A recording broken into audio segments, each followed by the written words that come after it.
अगर वो age group में जाएंगे, this is number 1 cause of death of children globally. कोई भी डिजीज में इतना आदमी नहीं मरता है जितना रोड क्रॉसेस में डेथ होता है, और इंडिया में भी वही है। और उससे और ज़्यादा अनफॉर्चुनेट चीज़ है कि India holds rank 1 in road cross fatality globally. आज के दिन में globally 1.35 million people are dying globally every year. तो 13,50,000 आदमी से 1.5 लाख बंदा इंडिया में डेथ होता है हर साल, which is number 1 in world. और उसमें से अगर हम लोग बच्चों का डिटेल्स में जाएंगे, ये स्थिति है 800 चिल्ड्रन हर दिन डेथ होता है ग्लोबली। 500 बच्चों का रोड एक्सीडेंट में हर दिन डेथ होता है। अगर इंडिया के बारे में हमारा देश का लेंगे, लगभग 31 चिल्ड्रन पर डे, ये स्थिति है। और हम अभी आपको बोला कि ये नंबर 1 कॉज है डेथ का चिल्ड्रन लोगों का।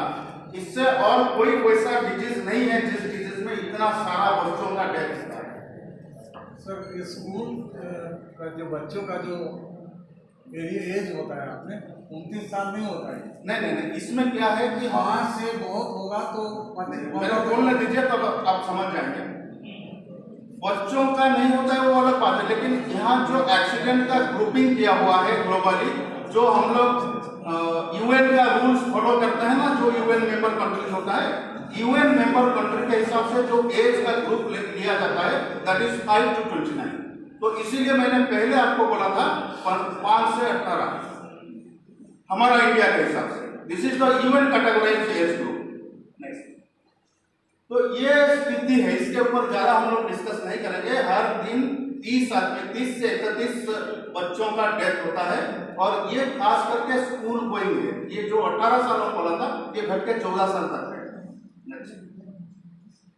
इसमें क्या लॉज हैं, क्या गाइडलाइंस हैं कि हम लोग बच्चों का सेफ्टी के लिए क्या किया जा सकता है हिंदुस्तान में? तो इसमें ऑनरेबल सुप्रीम कोर्ट का एक गाइडलाइन है जो कि 25 साल पहले आया था।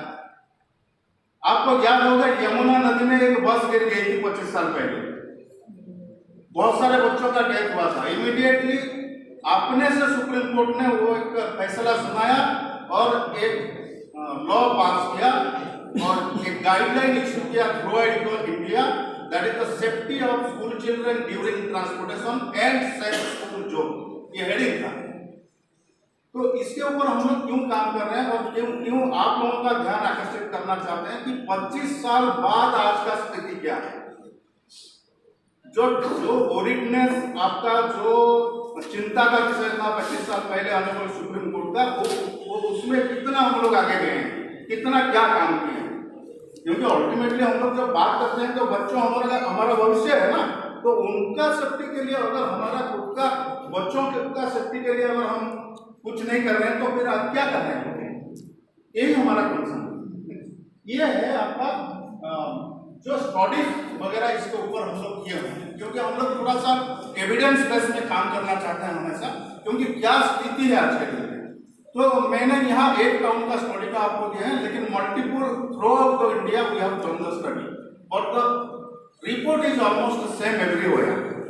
अगर उसमें थोड़ा बहुत मैं उतना डिटेल में जाना नहीं चाहता हूँ, हम लोग department of education, department of police, department of transport, collectors और कंसर्न डिपार्टमेंट लोगों के साथ बैठ के बात करके छानबीन किया, इवन इंक्लूडिंग सीबीएसई ऑल्सो, क्योंकि सीबीएसई का स्कूल आज के दिन में हर स्टेट में अच्छी खासी तादाद में है। तो इन लोगों के पास हम लोग जब बैठ के बात किया, state guideline and honourable supreme court का गाइडलाइन किसी स्कूल के फाइल में नहीं है, किसी अथॉरिटी इसके बारे में पता नहीं है। मैं नाम लेना नहीं चाहता हूं, कुछ स्टेट्स का टॉप लेवल का अथॉरिटी, जो हाई लेवल का authority, they have asked the copy from us. तो आपको लगता है इसका इंप्लीमेंटेशन हो रहा होगा? नहीं हो रहा होगा। That means all our children under risk.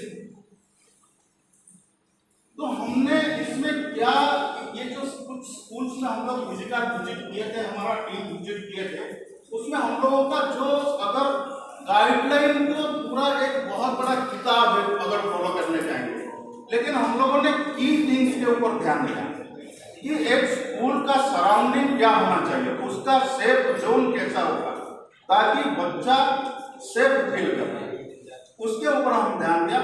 उसमें से हम लोगों को 82% स्कूल्स में नहीं मिला।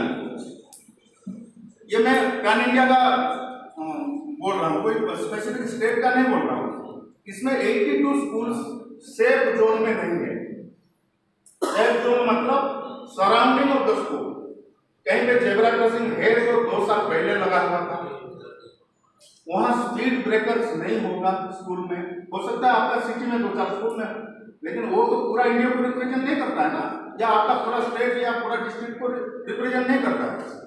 उसमें अगर आप देखेंगे स्पीड ब्रेकिंग के लिए नहीं है, स्पीड का कोई लिमिटेशंस नहीं है, जेब्रा क्रॉसिंग नहीं है, साइनेज नहीं है कि आपको 200 मीटर पहले कोई ड्राइवर को पता चले कि मैं अभी एक स्कूल जोन पास करूंगा, तब जाके तो वो थोड़ा सा अपना दिमाग को भी उस हिसाब से ले ले कि मैं स्कूल एरिया में पास कर रहा हूँ, वो नहीं है।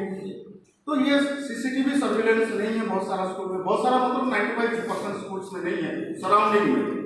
तो ये हम लोगों ने फाइंड आउट किया। फाइंड आउट करने के बाद हमने एक मॉडल तैयार किया जो कि गवर्नमेंट को प्रेजेंट किया हुआ है टू इम्प्लीमेंट, और fortunately we are going to launch this program pan India starting from this month only, and we have taken 2 areas, NCR, Delhi and Bhubaneswar as a pilot. ये है पूरा जो हम लोग का प्रोग्राम हम यूएन के साथ अलाइन करते हैं, और जो ऑब्जेक्टिव रहता है ये सेफ स्कूल जोन का ये जो प्रोग्राम हम लोग किए हैं, ये पिलर 5 पिलर है। यूएन रोड सेफ्टी का 5 पिलर है। ये 5 पिलर में हम लोग का सेफ रोड इंफ्रास्ट्रक्चर में आता है पिलर 2, और एसडीजी की अगर बात करेंगे 3 और 11 में ये आ रहा है। ये मेन की फैक्टर से पहले हम लोग अभी guideline of the Supreme Court के ऊपर काम करने नहीं जा रहे हैं, because there are many stakeholders need to come together. तो इसमें इतना बेसिक फैक्टर्स पे अभी हम लोग जा रहे हैं ताकि we can make our school zone safe fast, then we will follow the guideline. Target group होंगे स्कूल्स और टॉप 10 टाउन उड़ीसा में अभी हम लोग ले रहे हैं, और उस हिसाब से एनसीआर और दिल्ली में भी इतना ही स्कूल हम लोग लेंगे।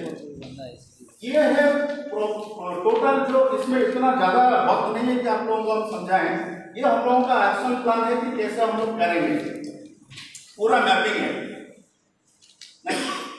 ये मैकेनिज्म है, हाउ द एंटायर प्रोग्राम, उसका मैकेनिज्म क्या होगा, इसका प्रोसेस कैसे शुरू होगा और कैसे खत्म होगा। नेक्स्ट, इसमें हम लोग इंटर स्कूल कंपटीशन के लिए सस्टेनेबल कैसे बनेगा, हम लोग एक बार करके छोड़ देने के बाद जीरो ना हो जाए।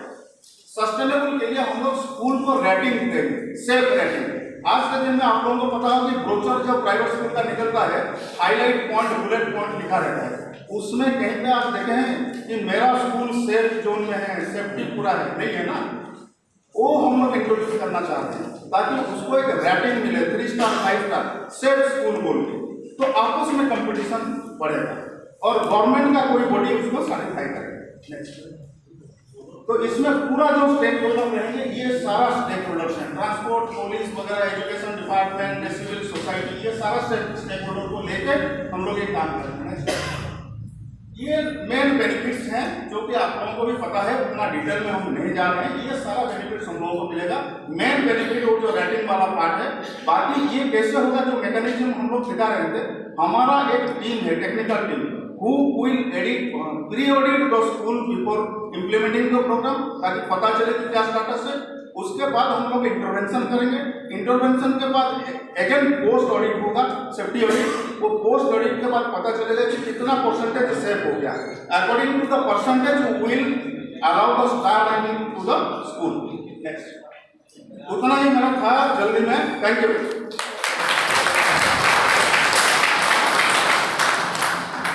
मैं वक्ताओं से निवेदन करूंगा कि वो समय को भी ध्यान में रखें। जहाँ तक